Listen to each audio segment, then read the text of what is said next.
It started 16 years ago in August this year. Started with a men's group, and I heard the word go. And I don't know if you've ever tried it, but you can't wrestle with God too long because he just keeps compounding, go, go. And I said, okay, go where? Go to the streets of Fort Worth. And I go, what? I said, there's no way I want to do that. The reason being is I lived out of my car in high school. And so I knew what it was like not to be able to take a shower, not to have meals, things of that nature.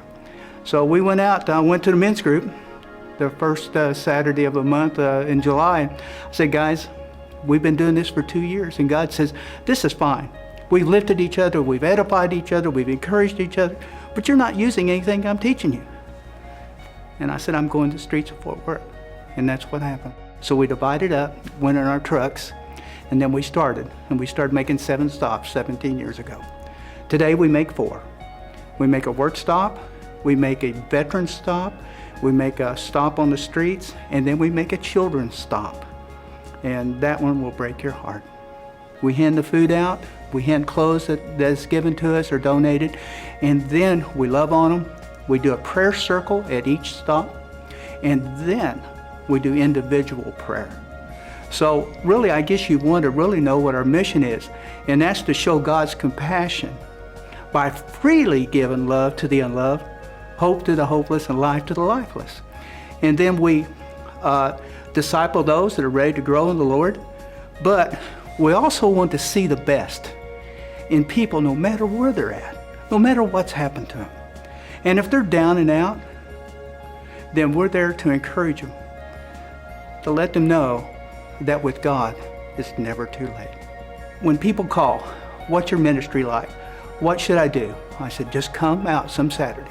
And then when they start to see the first stop of the men that are trying to go to work, we encourage them, we pray for them, and give them their food or clothes. We go to the second stop is a Patriot House.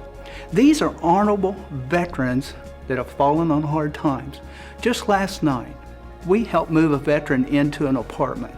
He lost his job, his marriage went south on him, or they got a divorce, and there he is on the streets. But the Patriot House is an opportunity for them to get back on track. And I found out 3 years ago they were moving into their apartments and laying on the floor just to get out of the Patriot House and away from the environment. So that's when we started helping them get everything in their kitchen is new. A brand new bed now due to Gateway. So helping and sponsoring some of the things that are going into apartments now.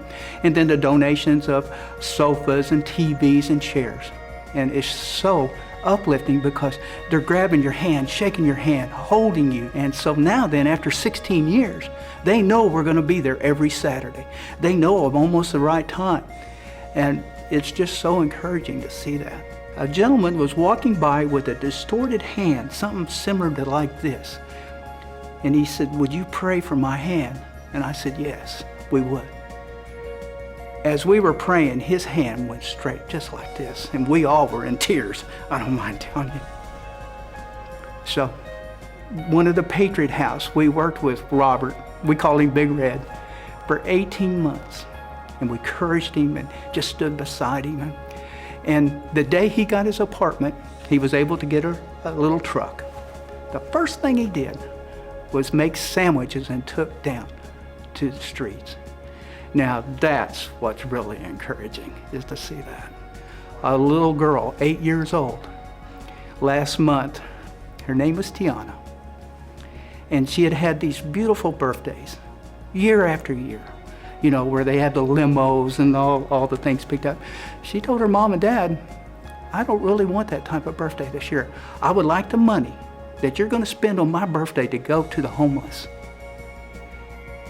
And so her mother and dad come out the week before, saw some of the needs, went back, they bought backpacks, filled the backpacks up, and passed out backpacks to the homeless and to the veterans.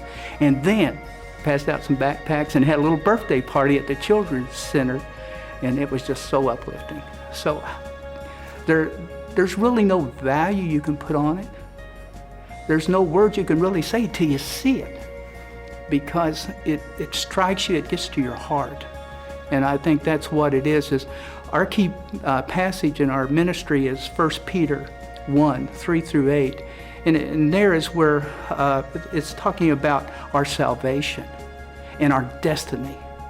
And so each of us have a destiny. Each of us have a calling. Each of us have gifts. And so I'm encouraging anyone to get involved, no matter if they can get involved for one weekend a month, 2 weekends, once a quarter. But just get involved.